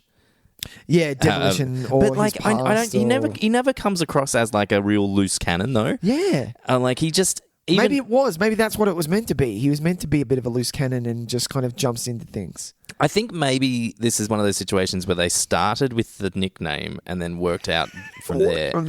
Because the segment when he says send a maniac to catch a maniac, I was like, if that could be like a good throwback, because he could do something really quite. You've got to be nuts, almost Mission Impossible to do that. Oh yeah, no, you're right. That would have been a good throwback, and then he demolitions something on the way to get it. He's actually like most of the things that he does in the movie are actually quite well thought out. Yeah. So that whole send a maniac to kill a maniac, because I mean he even says it himself at one point before. What does he do? He drives a car into something when he says that. Is that what he said? That's like it's not really that bad. He's not really doing anything like a maniac he drives the car would do. into the building. Yeah, like, I mean, yeah. Look, how good's that that foam that fills up the car? I've always wanted that foam. That's great. I love that foam. That's actually like, why is that not a thing? Yeah, I don't know. Why aren't people who create like airbags going, shit? Has anyone seen Demolition? Look, look, Tom. They all rock up to the staff meeting. I'm like, guys. Tom, just hear me out. Okay, I was watching Demolition Man again last night. Really? Jesus Christ, Rick, you with the Demolition Man again? I think I'm onto something here. Just listen to me out. Just hear me out. This foam stuff. Oh well, look. Let's just say they must have thought about it. There must be some reason why it doesn't work. I don't think you're going to get foam into a confined space that fast. What's the other movie? What's the other movie where that happens? Where there's, I'm sure I've seen another movie set in the future where a car crashes and it fills up with like goo. With something. No. And then they walk out of the car covered in like goo. No. Ladies and gentlemen, tell me what movie that is. Someone has a car crash. If someone could just fills up with a. It's the same thing. It fills up with a foam, but it doesn't go hard. Okay. They get out of the car and they're covered in like a soft foam, but the soft foam has cushioned them. The one thing that I did, I don't know that movie. The one thing that I did want to know, I was like, what movie have I seen? And then I remembered because we watched The Abyss. When he gets cryogenically frozen, the liquid that's in there looks like the liquid that you relax and it will let you breathe. Oh yeah. That's a thing, isn't it? That exists. In The Abyss? It exists in the world of The Abyss. Right. I don't know if that's real technology. Is that real technology? That's not real technology? No, why not? Why is that not. real technology? Because that's fantasy. That should be real. Come on. Because how, though? Because how are we breathing? Because in The Abyss, they explain it like you're in the womb. In the womb. Exactly. So why doesn't that... Isn't that because we've only... I don't know. Because we've only had that. We haven't tasted, raw air yet. I wanted to say raw air. Oh my God. I've never heard it described as tasting raw air. Yeah. Num, num, num, num. It's refreshing. What are we talking about? I wanted to just spitball a little bit there because right. Demolition Man's oh God, it's a little off the rails. It is. It goes a bit off the rails, and I like it. Do you know what? Go on. So what else have I got? Something has to be said for Sandra Bullock. She does exceptionally well in this. She's great. Her chops are up to snuff. Not only does she play like the naive police officer, but also she knows her shit.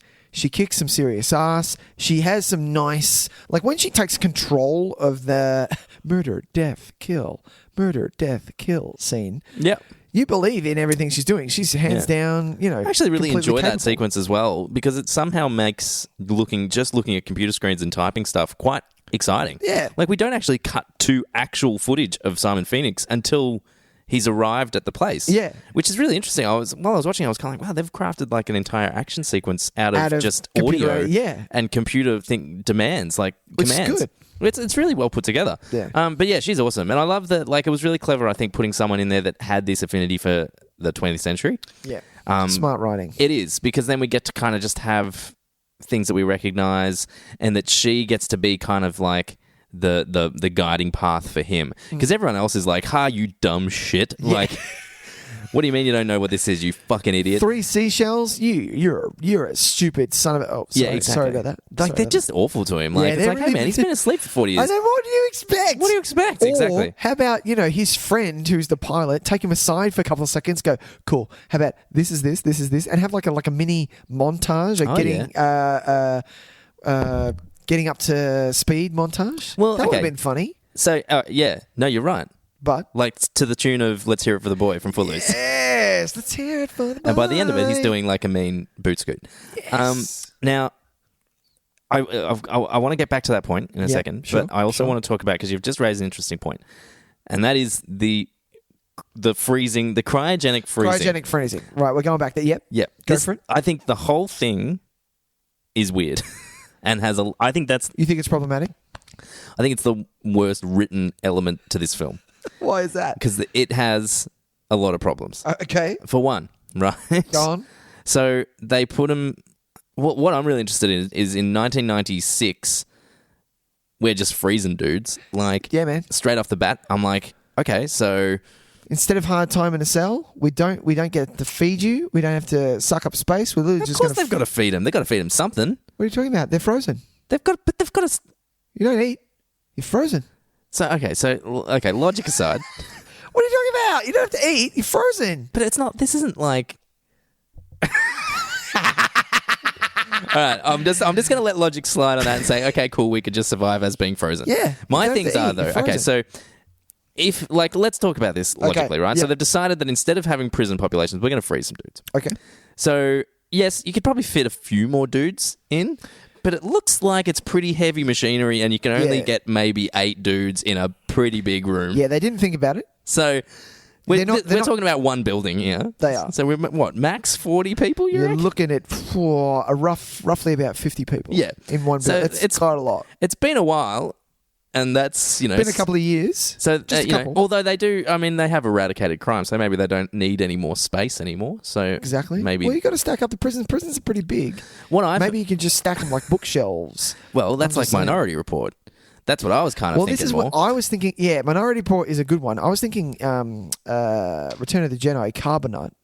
And they file them away like a library. Like a big door. Oh, yeah. Like Doors Plus. Yeah. No fuss. Oh, Doors Plus, no fuss. Where else are you going? Come on, man. For all your Carbonite door needs. So I have issues with the space required, because I think that it's like all we see are like 5 dudes, and which means that there must be prisons somewhere. And how come some dudes get frozen and some dudes just die of old age? Yeah, but keep going. Why? So why not then? This is the thing. Why not while they're in... Because they can do all this shit to them when they're in the ice. Like they can make Stallone knit. Yeah, I know. And they turn Wesley Snipes into a bloody super soldier.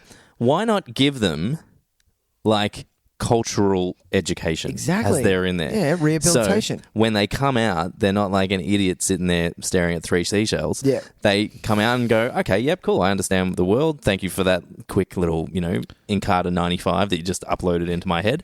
Encarta 95! That made a lot of sense and it helped me out a bit. For those of you playing the home game of Born Post-2000. Encarta 95 was our Wikipedia. It was prior to Wikipedia. Literally our Wikipedia. Yeah. That's how we would put in a disc into our computer. Yeah. CD, if you will. A CD-ROM. And this is the product that put out of business Encyclopedia Britannica. Exactly. Where you used to actually own... So imagine Wikipedia in 20 big hardcover books taking up way too much fucking room in your house. Massive books. Yeah. Huge. Yeah. All down to a disc, and now all down to Wikipedia. There you go. What were you talking about? I don't know. Yeah, so why don't they come out with a little bit of understanding of where they're at culturally? Like, instead of walking around, swearing and... Or more helpful to society. Make them make them a bit more Well, I really, because his urge to knit, right? If the guys are going in are just Neanderthal criminals, then have them the urge to, geez, man, I really want to pick up some trash or mow some lawns or do something. That's a good point. Because they obviously give them this like drive to do it. Yeah. Why not like a drive to be just like a good human person. being? Yeah. It's like maybe you can't do that. Maybe it has to be a specific task. We're getting into a bit like brainwashing territory here. It's a bit philosophy-ish. Yeah. Hey, well, we ask the tough questions here. Nick does a videotape. Especially on Demolition Man. Especially on Demolition Man. Exactly. Oh, my God. Okay, so do you know what I hate in movies? Oh, and there's an instance of this. Oh, sure. Is the classic... I'm watching surveillance footage, but it's actually just footage from the movie. Oh, how good was that? God, that was good. That is Nick, you are witnessing my movie pet peeve. Really? That's your movie pet peeve? I reckon it might be it. That and people saying, I'd like that. What the fuck? So I'd like that. Really? Really? There's wonderful montages of people saying, I'd like that on YouTube. Well, now I have to watch that. Yeah, and now you're going to notice it every time that happens in movies. I'm definitely not watching it then. What's my pet peeve? And my other pet peeve is people saying, you just don't get it, do you? That is... That is a big one. That's a great one. I was talking about not my pet peeve, but one of my favorite things in movies is, I'm sure I've said this before, is you now have 5 minutes to reach minimum safe distance. Any movie with that in it, I'm sold. Oh. Fucking ready to go. I'm in. 5 minutes, let's do this. You have 3 minutes to reach minimum. So safe any kind distance, of countdown? Any kind of countdown. Yeah, great. Everything's blowing up. Yeah. Yeah. Good. Bring it on. With the music from Aliens. Starts with Aliens. Yeah. Go from there to Spaceballs. Exactly. Oh yeah, love it. Yeah, good. Full on. Yeah. We're just acting. That's really good. That sounds exactly like it. I like that a lot. Yeah. Well done. No, so this is one of my pet peeves, is when, for God's sake, if you know, it's in the script that you're going to need surveillance footage. Yeah, right. Why the fuck don't you just go, okay, we need to get coverage because we're using this as surveillance footage later. Use handhelds. So we're gonna plant. Can you do the scene again? We're just gonna plant the camera up on a higher level. Yeah. So it looks like it's attached to this tree. But if you can't get it there, just use handhelds. Like the cameras that you're using at the time, like in 1993, they're still on film. Yeah. So that's okay. Use a handheld. But this surveillance footage has like over shoulder angles. I know. And I'm like, well, what the fuck is filming that? That bloody wall that removes graffiti just happens to also take funny is that? some wicked over the shoulder shots. God, that's funny. I love pet that. peeve. Pet peeve. There you go. Okay, cool. I'm gonna start a letterboxd. I think you should. Pet peeve films. My pet peeves. And I need every to find time a I pet find a peeve. movie that says, "Yeah, you just don't get it, do you?" I'd like that. Or like that. Passing off surveillance footage. That's such a random thing. I remember surveillance footage for some reason. I don't know why, but Double Team with Van Damme has a lot of that. Yeah, great. Exactly what you're talking about. Great. Yeah. I love it. God damn it. Why does my brain remember that, Tyson? Of all movies, and not Double Team. Not trigonometry. Because, Van Damme fights a tiger, so... Oh, yeah. And Mickey Rourke is in it. Mickey Rourke is jacked. He is mad jacked. Fuck. Poor old Mickey Rourke. Speaking of the Get Carter remake, isn't that? Is he? Yeah, he is. So, I reckon... Now, correct me if I'm wrong. Oh, sure. I think there's an interesting trajectory in tracking Stallone trying to do what Schwarzenegger did a few years earlier.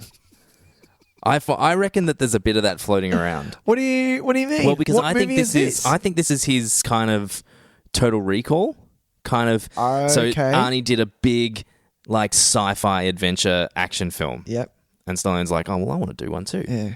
And so then this kind of comes up, and it's like, oh yeah, this works. Sure. Because they're kind of similar, really. That's true. They're futuristic action movies that have a philosophical kind of leaning toward. Sure. I think Total Recall more so, but also strong social commentary and all that kind of stuff. Yeah.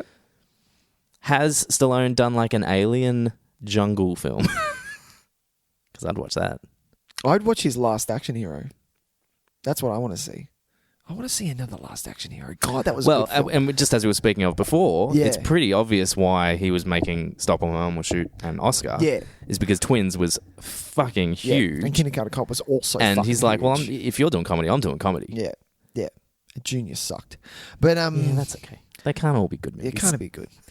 Yeah, that's really true. But then Stallone, hang on, I need to look it up. Because what was his run after this? What was the next big one after this? Well, we were just talking about that. It was, I'd probably say Assassins. Was that big? That wasn't big. Well, but that was big on VHS, maybe. That was big in the sense that it was like, it was his next wide release that was hoping to be a big hit. Oh, okay. Do you remember, like... Let me see if there's a movie that didn't do well at the box office. Oh, no, it was The Specialist next. I got him the wrong way around. Ah. Specialist was before Assassins. I could have swore it was the other way around. How interesting. I love that this was a thing. The fact that a film would do some money at the box office, but then they'd also allocate a time for rental or whatever. Like that was a thing. No, they wouldn't do that anymore. They don't do that anymore. What do you mean allocate a time for rental? Like they'd go, okay, we're going to make this amount. We're estimating we're going to make this amount at the box office cinema, and when it hits Blockbuster, we're also going to make bank as well. That doesn't happen now. There's no way. I don't think so. No. There's no way. Well, but I mean, the other reason that I know that quite well is because Shawshank bombed hard at the box office. No one fucking saw it. Yeah, but home video was huge. Home video, it skyrocketed, Yeah. and everyone saw it, and that's why it's the biggest film, like one of the best films ever made. So really, actually, it could be the other way around. Because I'd say Eraser is kind of Schwarzenegger's The Specialist. Yeah. So what's Judge Dredd? Judge Dredd. Oh, Did Daylight. Schwarzenegger do like a comic booky, a cult comic book? I did, but it was Conan. So it's kind of his answer to Conan. Answer to Conan. 10 years later. 10 years later. Damn. Because you can even say something like Cobra is kind of like his kind of Raw Deal. Or Commando. Yeah. Oh, no, more Raw Deal, because Raw Deal's the cop. Yeah. Is he Russian? He's Russian. No, you're thinking of Red Heat. I said Red Heat. When he's hanging out with Jim Belushi. How good is Red Heat? Which is kind of like Tango and Cash, I guess, because it's a buddy cop thing. Yeah. This would be a fun thing to explore further. This would. We're not going to do it right now. We're not going to do it right now because that would be boring. That would be boring for you folks at home. What else do we want to talk about? What's his detox? His detox is 6 Day. No. Oh, no. He's totally got a detox. It is Collateral Damage. No, that was a serious sad movie. He was like a fireman and it was lost his wife and it was yeah. Maybe he doesn't have a detox. Why do I have a feeling that Schwarzenegger had like a serial killer movie? Stallone's done a lot of different kind of... He's really spanned the genres? Yeah, he really has. I'm going to watch Shade and I'm going to watch Copland. Copland is I've never seen legitimately Copland. fucking great. Yeah, I've heard it was great. I started it and then... I remember because I had the preview tape. I started it and I had to do something and then I stopped it and never went back. Yeah, but it's not even great because it's Stallone. It's like it's De Niro, Cartel, Ray Liotta, Robert Patrick. Like, it bats fucking deep, that movie. Yeah. And it's James Mangold, so... Oh, James Mangold, As man. if you don't like... Janine Garofalo. I'm fucking in. I am in. Action star Janine Garofalo. Janine Garofalo needs to do a hell of a lot more. So, what else do we want to say? We didn't really mention much about the poor people in this and stuff. Yeah. It's a nice little kind of turn on expectations. Where, usually the kind of underground scum would be kind of like a secondary villain of some sorts. Yeah. In this sense, we're getting like... Which it didn't at all, which was good. They're actually they're the good guys. Yeah. Which is... And I actually really like that sequence, Underground. I think it's really... Aside from the Dennis Leary rant. Yeah, it's good. It's and well shot as well. You're getting some depth in there. That's a decent Yeah, it's a great little set, isn't it? It's very cool. Very layered. You're getting a lot of layers. Yeah. It's like, and it's all like they got the smoke machines on like minty. They got a few of them running for that. Mint smoke machines. Heaps of it. Yeah. I did towards the end though. Like I kind of tuned out because of once Snipes comes back and kills Cocteau. And then it just turns into so he's taking over now. He's getting the guys out of their cryogenic. Yeah, look, and then you go back there and then we kill him. It's not a great plan, to be honest. Yeah. It kind of... Like, you kind of lost me after that. It does run out of steam. Because Cocteau was the meddler. Yeah, he was the one that kind of had the force. thing. Do you know what I mean? Yeah. Yeah. So, yeah, you're right. Without him, it does kind of lose a bit of steam. Because, really, there is... What is his plan? Is just to let a whole bunch of evil people go and then go loose. What are you going to do? He doesn't have a plan. Do you know what I mean? It's going to, there's not really a lot to gain from that other than because eventually it will run out. Like, it's, that's what is the end goal? Is he going to rule the world? Like, what are we talking about? Is he going to take over the town? Well, this is what I mean. This is why I find it strange that we know nothing beyond the walls of San Angeles or whatever it's called. For all we know, it could just be desert wasteland, and this is the only functional city left. And the scene post the quake, the big quake, the quake of 2010. Good. How did you go on that one? I marked myself safe on that from the Facebook app, so we're all good. What was I going to say? Oh, the scene between Simon Phoenix and Cocteau, the Illuminate scene, that could have really been, had they come together or something there, because that was the clincher. Once that scene ended and he threw his body onto the fire, yep, you were like... It's also really dumb because why would he let him in with all the other dudes? Yeah. Because he knows that the only reason he's not being killed is because he programmed him that he can't. But that's it. Yet he's sitting there happily with 5 other goons. Wouldn't you panic at that point? You'd be like, oh, well, any one of these goons can shoot me at any time. But he's so self-righteous and doesn't give a shit because he's ruling this town and forever that he's like, you're not going to shoot me. I'm like, well, yeah, but they shot you in the face a these lot. Guys, they'll happily shoot you. They Exactly. don't have any relationship with you whatsoever. Exactly. They don't care. You know what I do like, actually, which is really nice, which could have also done a little bit of a... would have gone a little darker, which would have been cool. When they talk about how Stallone is cryogenically frozen, and they're like, yeah, you wouldn't have known anything. It was like, well, no, you got it wrong because I was alive and I was conscious, and I remember my wife beating against the ice that her husband was gone. That's dark. That could have gone somewhere. There is a much darker movie somewhere underneath all this. How good would that have been? Damn. It's fun. Yeah, you're right. Do you know what I mean? Like, he ends up being the bad guy, the Simon Phoenix, and Simon Phoenix is the super soldier. He's the hero. He's the hero. Because he's got the powers. All right. He learns the error of his ways. Yep. Different movie, all I'm saying. Sure, man. Hey, look, we're with remakes. Remakes that happen all the time. That's true. No one's remaking fucking Demolition Man. Come on. No. What about... You're right. So that also comes at an odd point in the film because it is a light film. Like, it is. It's deceptively deep, but it's light, right? Sure. In terms of, like, the emotional weight. That comes kind of at a point where we've kept it pretty light. We've had the gag about Taco Bell, and he's like, I mean, sure, I can go a burrito. Yeah. And then he just drops this bomb. Yeah. He literally just... That it's like, oh, yeah, no, I was awake the whole time. I had to watch my wife, crying, blah, blah, blah. Yeah. Now I know she's dead. Yeah. Then he goes back to Sandra Bullock's house and is like, yeah, let's have sex. So is this movie better or worse for having that in there? I think it would have been better off leaving that out. Yeah, it would have been better leaving that out. But still, I love it in there. I know. Well, I think I love the concept of it. But the fact that it's not explored and has no bearing on his character at all is probably a bad idea to go there. Yeah. It's kind of like, oh, guys, maybe we should just... Can we leave this out? Let's leave it in. Apparently there's all deleted scenes with his daughter. Oh, really? Yeah. Oh. This is what I've heard. And they cut it all out. Who plays his daughter? I don't know. But she's one of Dennis Leary's rat people.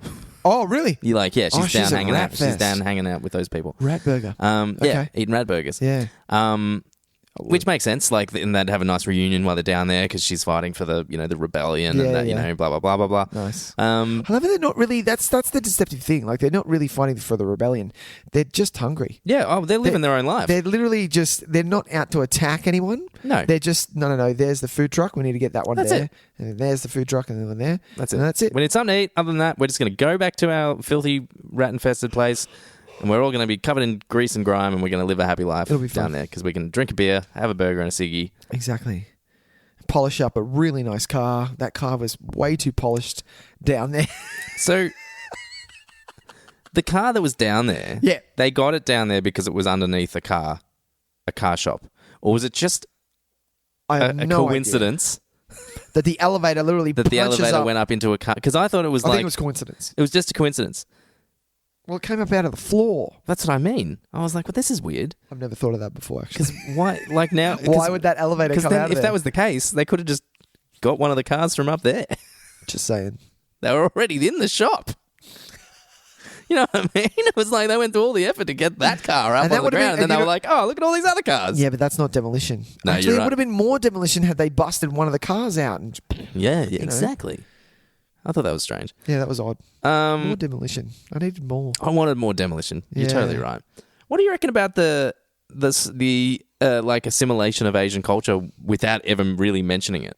I like it. It's Yeah. subtle. It's the same as... who else does it? Firefly does it very well. Thank you, But yes. Firefly draws a bit more attention to it because Firefly, it's not just the clothes. It's a lifestyle thing. It's occasional bits of language.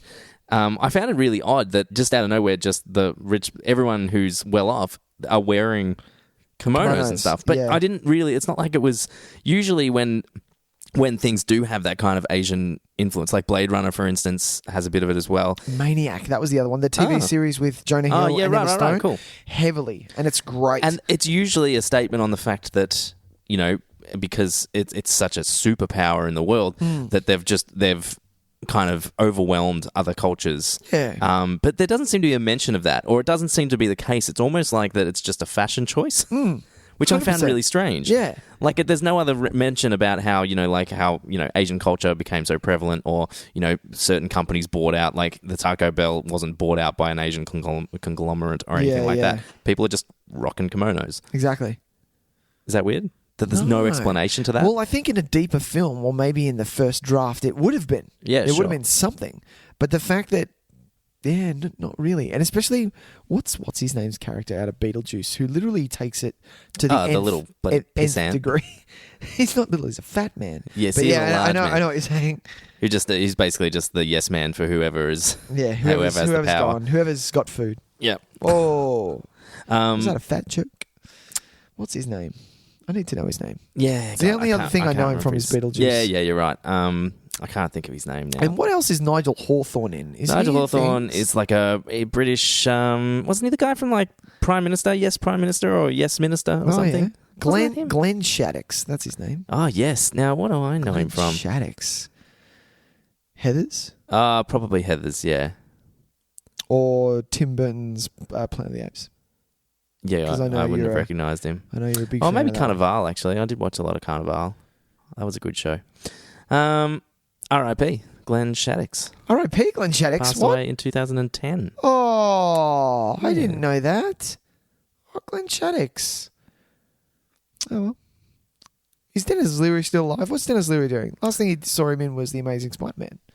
Oh, you're right. He's actually great in those movies. Yeah. I really like him. Dennis Leary's a good actor. I think He can be a good actor. Yeah. Yeah. I think as long as he doesn't do his fucking shtick. Because it was like, it worked in, even this is 1993. Sure. And they're rolling their eyes at him. Yeah. When did Arsehole come out? Here we go. This is exciting stuff. Dennis Leary, Arsehole. Oh, God. I'm going to be really This is dangerous. This is dangerous. 1995. So that was post this film. Wow. Oh, so he's giving us a little sneak preview, a little trailer. It was. It was like, hey, you stick around, Just guys. wait. A couple of years. I'm a fucking I'm asshole. going to put a melody to this nonsense. I'm an asshole. Nick, is there much else you want to say about Demolition Man? No. I'm just checking my notes to make sure we've covered everything. Not for me. I like... I don't watch this movie for Stallone. I watch it for Wesley Snipes and Sandra Bullock. I love Sandra Bullock. Was this before or after Speed? Oh, I think this is before Speed. Speed was 94, I think. No, Speed was 95, Okay. wasn't it? Yeah, but so this, I love Speed. I always remember Speed as the one that really made her a household name. Oh, yeah, but I think huge. this did a lot of the work for it. I think this set it up really well because she is so great in this film. She is. Like, oh no, 94. You were right. I was. Yeah. And she's just so charming and like She's lovely. Obviously shows her comedic chops, which come up quite a lot. Like she's never been legitimately like a comedic actress. Yeah. But she is really kind of excellent at comedy. You know, and it's a really balancing act that she's pulling off in this because you're right, she can kick ass, but she's definitely funny and she provides a lot of the comic relief as opposed to someone like Rob Schneider, Rob Schneider, not Roy Scheider. Not Roy Schneider. That's a completely different actor. Comedic actor Roy Scheider. I don't think that guy's smiled in a film in his life. But yeah, he doesn't do anything. Sandra is literally providing exposition. She's doing it with a comic stance at the same time, Getting the giggles. plus kicking ass and having a relationship with Stallone's character. Yeah, I could have done without the Hats off, romantic. man. You could have done without the romantic. Yeah, I actually think if post the hilarious sex scene, nothing happened. I think that would have been better. hilarious? I think it would have been funny if it was like he went to kiss her and I was like, nah. Yeah. That didn't work out. Or at the end of the kiss, she went, "Oh, what the fuck have you eaten?" Did that thing where you pull your tongue out and you like brush it off. That's nasty. Nasty. Demolition Man 2. Demolition Man 2? No. Electric Demolition? No, that's not work. Yes. I need a better one than this. Pig in the City. Demolition Man 2, Pig in the City. No? No? Oh, that's not bad. I'm going to use that one a lot more for our sequels. What's another funny sequel name? Quick. I'm running out. The Beginning. I love it's always The Beginning. Oh, God. Why is it The Beginning? Demolition Man, the prequel. Oh, fuck me. So he does all the demolition. I'd like to see all the demolitioning. There we go. And it's set around 2010. He's well frozen. It's It's just a movie of like us staring at his frozen asshole. Like, oh my god! No, do you know how like this movie? There was a lot of crotch. This movie does a lot of crotch, and it goes out of its way to show us just as much of his butt and like testicles. He's gonna get the ladies in, man. Gotta get the ladies in the seats. Is anyone sitting there watching that scene going, "Yeah, I'm liking this movie, but if I could really just see right up, it's a nice bleached asshole right there, up into that fucking taint, I would be happy." Exactly. It's like it's so funny though because every angle that it moves on, it's like just when you think you're about to see a swinging dick, there's like a little puff of smoke goes, poof, or some of the ice just goes. No, it's the credits. The credits roll past it, and you're like, "Oh, missed it." It's like that scene in Austin Powers where all the things keep coming out to cover his cock. Yeah, it's exactly like that. They did a very good job. Like that. Very good job. Yeah. Oh my god, Demolition Man. Demolition Man, indeed. Nick, should we move on? That's Any Demolition fans happy with that discussion? I'm not sure you would be. Oh, it was not bad. Yeah. For a movie that we took the piss out of for a while, I enjoyed this movie a lot. I had a bit of fun. Yeah. I watched this a lot though when I was a kid. Yeah, so, me too. Yeah. Me too. And I was very tired when I watched it. What did you rate? It was a flat even. It was a 5 out of 10. 5 out of 10. Yeah. Flat even for me. Fair enough. Yeah. That's a bit lower than I would have expected. Yeah, I know. Because it's not I'm not gonna to get a 6. That's me telling someone that it's good and you should watch it. Oh yeah, right. I'm well and truly on board. This is good. You should watch it. Are you? Yeah, that's for gold. sure. You back Demolition? Yeah, that's gold. If I put it in the same, like I said, I put it in the same category as like like RoboCop is the best example of this, but there are also other movies that have a good crack at this and don't do too badly. Sure. And one of them is Demolition Man. Nice. Very good. Hey, Nick, should we move on to our next segment? Yes, please. And it's called What Did You Watch This Week? Tyson. Yes, Nick. May I go first? Of course you can. Tyson. Yes. Little man decided to pop on The Incredibles. Oh, really? We watched The Incredibles. How did he go? He didn't mind it. He got about 45 minutes in, and then decided, you know what, I'm going to play with some cars. And then Dad watched the rest. Sure. And hey, look, it's a long movie. I get it. Is it really? It's like 2 and a bit hours. Is it really? I've got a feeling it's over 2 hours. Oh, yeah, 115. Or just under. This movie does not miss a beat, Tyson. This is a hands down 10 out of 10. This is that good for me. All right. But there are reasons why for me that this makes the cut a lot higher than most. Yeah. It has that superhero element, but it humanizes it a lot more. The way that it starts, the fact that it kind of Civil Wars before Civil War was a thing, kind of making superheroes kind of register, well, not register, but fade into the background and not assume hero work anymore because of how much their damage they're causing. Mm-hmm. Demolition Man. The soundtrack, the look of the animation. I really enjoy the character designs in that film as well. I think they're really clever. Even the plot of Syndrome. It is Iron Man 3, if you want to look at it. But I love the fact that... Well, this happened before Iron Man 3, so we'll give it that credit. Yeah. I think it is pretty derivative, but it does it in a good way. We've seen it before, that's fine. But it's such a great ploy of seeing the villain wants so badly to be super that he gets super jealous to the point where he becomes the villain. Yes. And it does it so well. It does. It's believable. And, it actually kind of makes the good point about, the making everybody super so nobody is. So nobody... And that's, exactly. That's a really kind of... That's big for a kid's film to think about. If I was an 8-year-old kid, that would blow my mind. I'd be like, whoa. And I've watched Demolition Man. But the action sequences in Incredibles are a hell of a lot better. They're pretty impressive. The one in the plane with the mum, always. I remember the first time I watched it, I was on the edge of I literally didn't know what the fuck was going to happen. Like, put a field around us now! Like, full on, man. Full on. Absolutely. So good. But I mean, I appreciate all the action sequences in it. I think for me, it's always been about the humor and the emotional response to it that I think I find most enjoyable. Yeah. I don't tune out, but like for the whole last sequence, for instance, it's visually wonderful. Yeah. But the moments that I remember are like, honey, where is my super suit?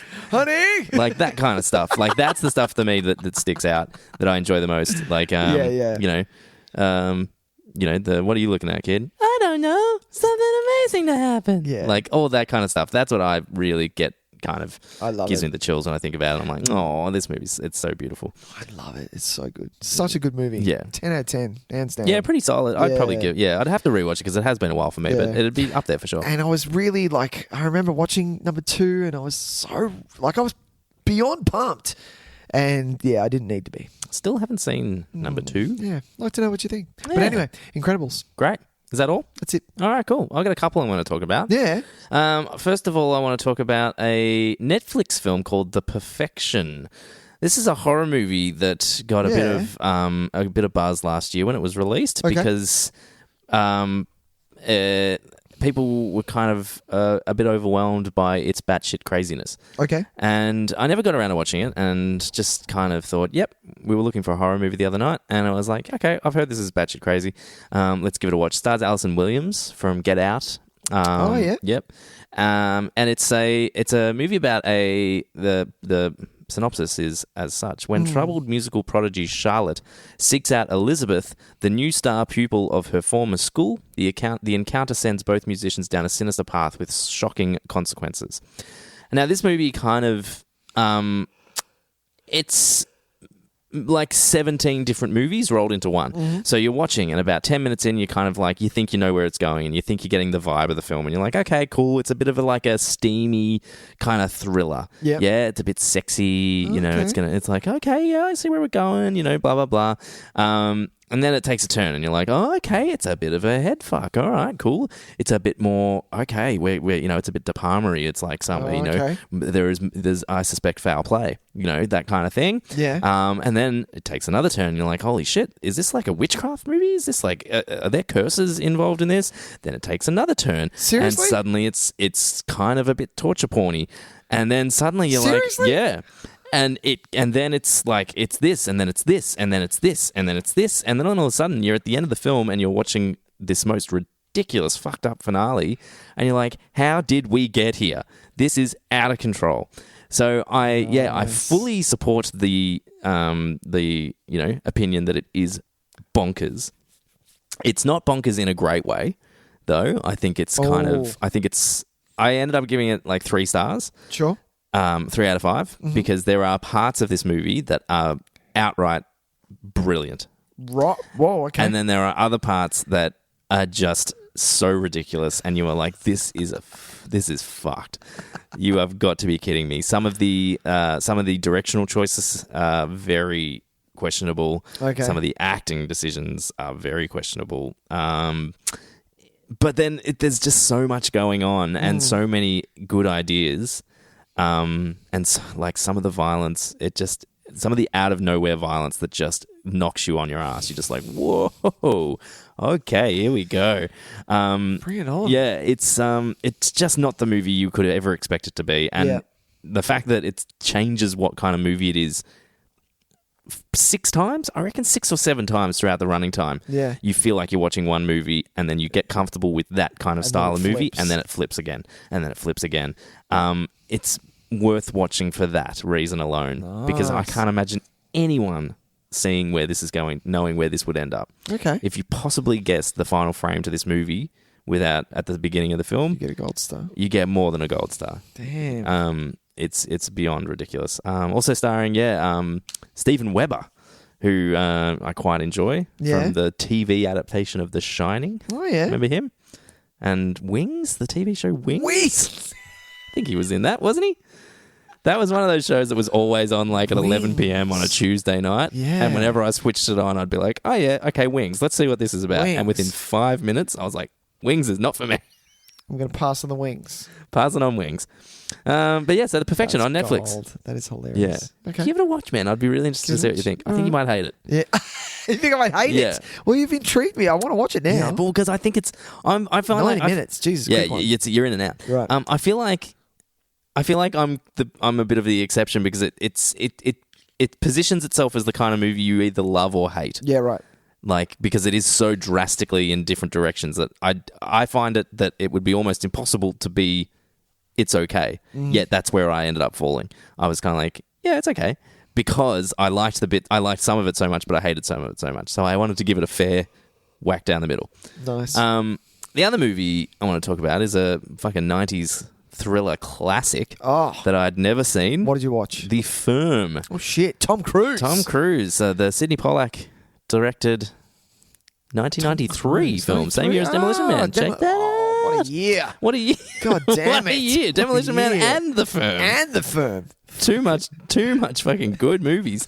I'd what never made you watch The Firm? Well, it's just I'm kind of going through a kick of like those adult movies made for adults. Sure. That sounds like I'm watching a whole bunch of porn. Stop watching porn. Oh, by the way, The Firm is a great title for a porn name. Oh, The Firm. The Firm ... Yeah, keep going. I'm going to think of a better one. Yeah. The Stiff. Yeah, exactly. That's kind of where I was going.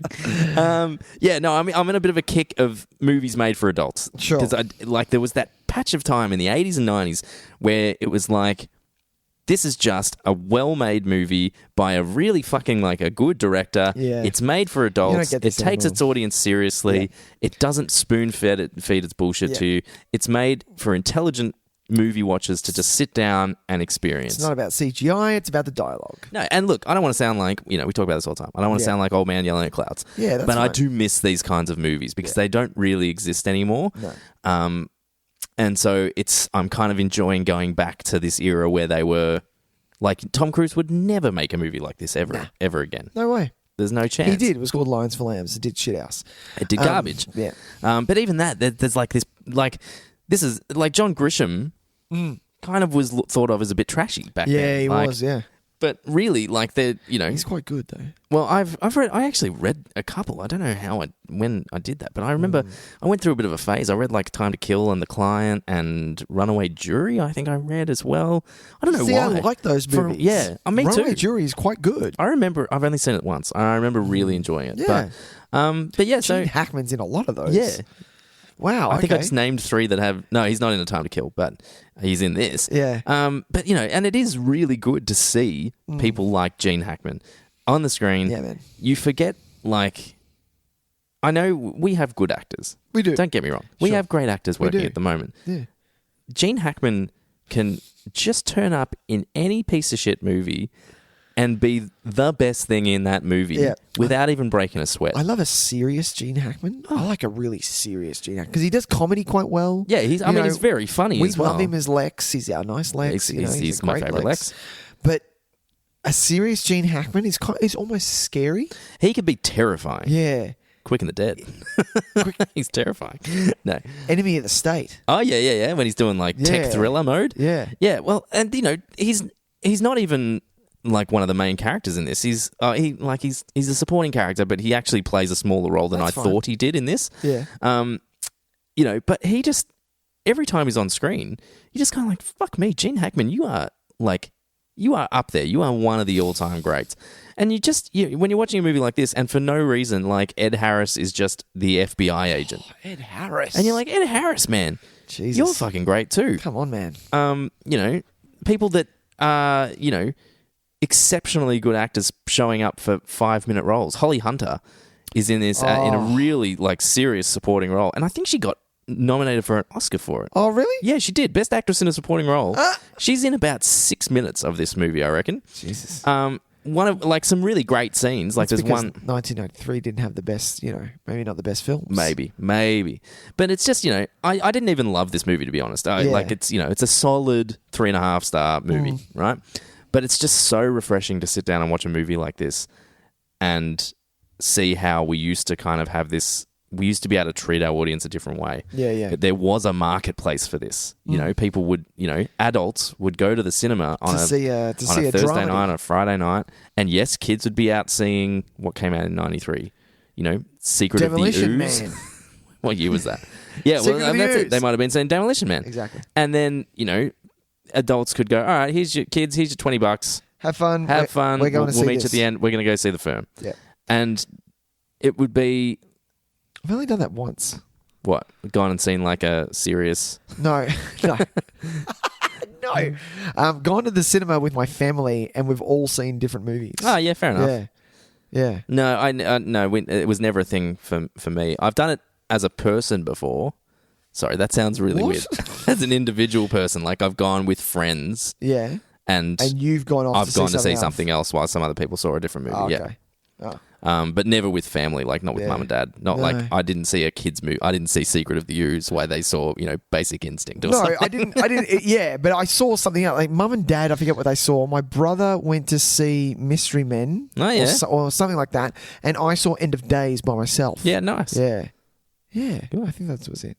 They were watching Jurassic Park, Tyson. That's what they were watching in 1993. Oh, yeah. Yeah. Absolutely, You said they 3, were. didn't you? 3? 93, Yeah. So, yeah, I recommend The Firm quite a lot, especially if you want to, you know, get your Grisham kick. Yes. Like, I mean, you're never going to hate a Grisham movie, I don't think. They can sometimes be trashy. They can sometimes be predictable. Sure. They can sometimes feature not so great. You know, there can be bad versions of the movies, but you will never be bored because there's twists, there's turns. You don't know what's going on. You don't know how it's going to end up. When that's in the hands of a great director like Sidney Pollack, there's some tension in this movie, and it is like you are on the edge of your seat. I'm pretty sure this is where the Tom Cruise run was born. Holy shit, there is some Tom Cruise running in this. Do you know what's amazing? Running? Where is he running to? Isn't it about a fucking lawyer? No? Yeah, but they want to. It's like it starts off as just a case. No, it's not. It's full thriller mode. So it's not just like, we've got a case to crack. People are trying to kill each other. Oh, really? There's shady shit going on and all this kind of stuff. Yeah. Do you know what's amazing about this movie, though? Yeah. You've just reminded me. We have our two favorite things to talk about in the one shot. Like, literally, the one shot. We have Tom Cruise run. Yep. Doing his best. And we have Jeannie Triplehorn, who looks like an absolute idiot running. Classic dumb run. In the same shot, next to each other. Oh, that's good. I'm going to get a screenshot of it because she's doing... like to see man, that. it's such a great run. Really? It's like all-time great dorky run. I love a talkie run. Yeah. I saw one the other day. What did I watch? Oh, I watched, this was just right before Christmas. I watched Taken again. Oh, yeah? Yeah. Maggie Grace? No. Liam Neeson can't run. Can he not? No. When it's not him, when it's a stunt double, clearly the person is whoever's run, because he doesn't run that much. But when he's running on the bridge, when he first gets to Paris, you see him run. It's a long shot when the guy's just about to jump off the bridge. Yeah, right. And you look at him and I'm like, oh, you can't run. You're weird looking. What are you doing? Yeah, hey, we're building up the list. I like it. We're building up the list. Exactly. We're going to make this happen. Yeah. So I'm going to put up a screenshot of that next to each other. Our favourite runner and my almost new, worst runner. It's so good. It's up there. Oh, I don't know if it's going to... Sydney Prescott's pretty bad, man. Is it? But is it... It's do we think Sydney or do we think Robin Tunney from The Craft is the worst one we've seen so far? That was pretty bad, wasn't it? Because that's a great one. We might have to rewatch some scenes. Okay. They weren't watching Jurassic Park, Tyson. They were watching the Super Mario Brothers movie. Oh, yes. Everyone saw that. Oh, yeah. Well, that was an absolute hit, wasn't it? It was. Tyson. Yes, Nick. That was Demolition Man. It was Demolition Man. That's going to wrap us, ladies and gentlemen. Thank you for joining us. Nick, tell them where they can find our little show. Ladies and gentlemen, thank you so much for joining us. If you do like what you've heard about Demolition Man, good Lord. Thank you. But if you would like to rate, review, subscribe. That's the one I was looking for. Thank you. All of those things where you are listening to this podcast, we would much appreciate it. We would be so thankful. Other than that, if you would like to follow us on all the socials, which is Facebook, Instagram, Twitter. Yeah, we're on the Letterboxd app. We're on YouTube. Yep. And don't forget, we are on Spotify now as well. Don't forget. We're on Spotify now. Yes, I didn't know that. If you do your podcast on Spotify, you can find us there. There you go. And you can do, I think it's follow on Spotify is what you do. You can follow, so you'll get notifications every week when the new episode comes out. Cool. Tyson, sneak preview? Sneak preview for next week. Coming soon? What did we decide we're doing? Oh, that's right. Well, we're going to jump back to one of our favourite segments, which is our We Are Groot segment, where we talk about superhero movies. We haven't done one of these for a while. We haven't. We've done Marvel movies. We have. Because we had, obviously, a couple of big ones that we wanted to talk about. It was ending. It was an end of an era. But we haven't had a chance to talk about something outside of that franchise for a little while. The last one was maybe... when we did X-Men First Class, maybe, which was a while ago now.